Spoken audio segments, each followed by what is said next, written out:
Da, ui, nu-i fășeața asta. 6 cm zvârl, dar страховочная nu trebuie mult. Eu am lucrat Și uite principalul și nu trebuie de zvârlit un mastroc așa și unul aici.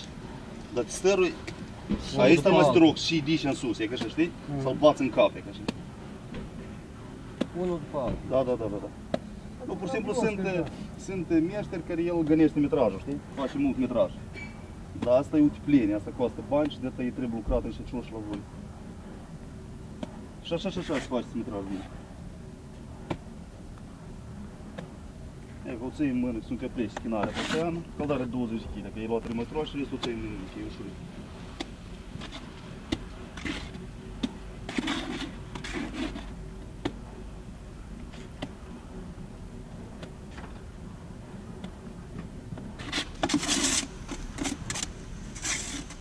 Asta mântuiești până plavă. Asta nu arde, în primul rând. E răsuflă. Penoplastul ăsta e cleoan, ăsta e película, ăsta e condensat. El sudă, мушигăiește. Ну, сейчас ты подожди, она мокрая, что ты поджигаешь? Когда высохнет, когда? Проэкспериментировать. E să întărești. Пусть хоть высохнет. Penoplastul pui cotul și faci bordul, dar să se întărești, asta e tare.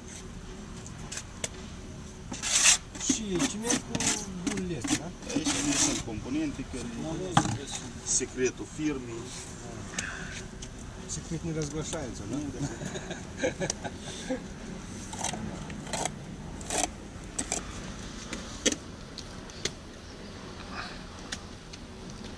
Пишет 3